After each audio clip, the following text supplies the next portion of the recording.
Kakey. Part 2.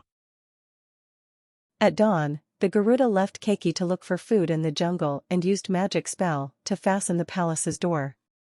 When the Garuda left, Konthorn, who also was there, turned himself into human shape and approached Kakey in order to win the love from her. After cajoling her, Konthorn was able to joyfully spend the day with Kakey, who started to ignore her new lover the Garuda. Konthorn and Kakey met every time the Garuda left to find food.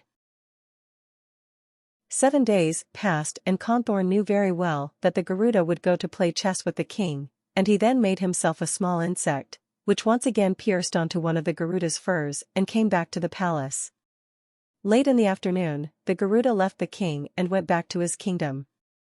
Konthorn then came in to inform the king about infidelity of Kakey, who committed adultery not only with the Garuda, but also with him.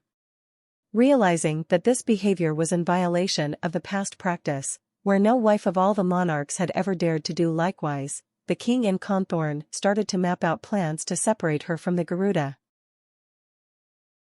7 days went by and the Garuda came and played chess with the king as usual. The king stared at Konthorn, who started without delay to play the harp and to recite a song about the love affair Kakey and he had together for 7 days at the Simply Kingdom. After having heard the song, the Garuda was extremely mad and embarrassed. He then bid farewell to Priaspat Promotot. Back at Simply, the Garuda used magic spell to open the door and went to see Kakey. He tried to control himself and talked to Kakey about her adulterous behavior with Konthorn while he was away. The Garuda scornfully said to Kakey, "Kio Kakey. You are a detestable swan that looks good only in your outer appearance, but very abominable inside." Having realized that the Garuda knew everything, Kakey wept and begged for mercy. However hard she tried, the Garuda's anger did not die down. The Garuda replied, "Your emotion is like the flowing water that does not care about whatever the river may be. I will take you back to your kingdom tonight." Carrying her in the arms, he flew to Pariancy.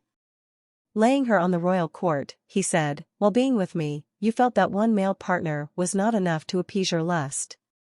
Now you can enjoy yourself with as many men as you like. From now on till the Nirvana, may all these misfortunes be not with me."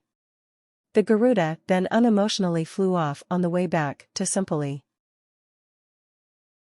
The king woke up in the early morning, took a bath and left the room.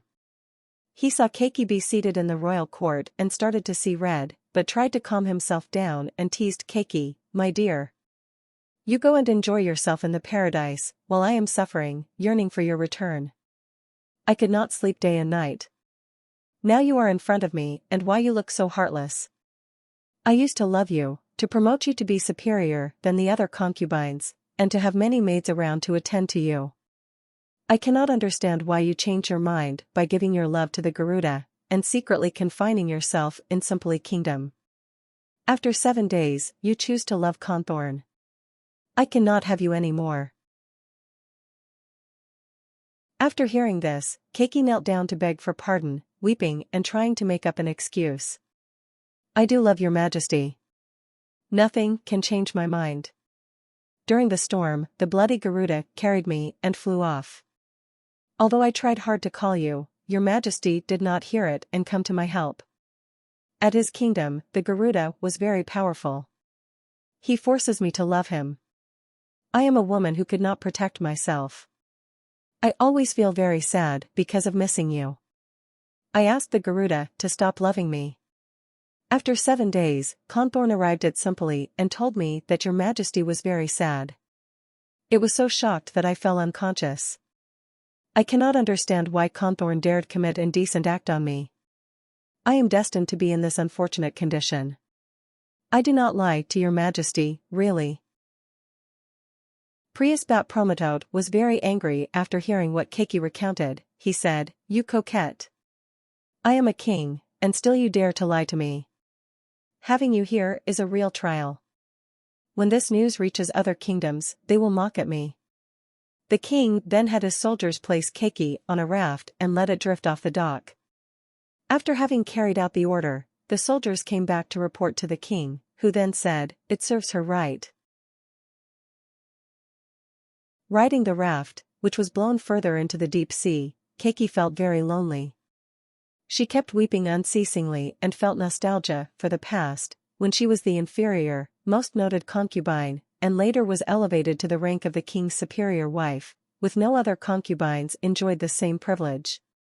She also missed spending her joyful time at Simply, and this was ruined by the ridicule made by Konthorn, leaving her to suffer miserably. Dear me! How scared I am!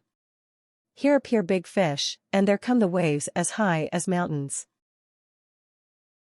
What a pity! The raft drifted farther and farther into the sea, where it was thrown up and down by the waves. After 7 days, the waves smashed the raft, drowning Kakey in the deep sea. Thank you for watching. I hope to see you again in the next videos.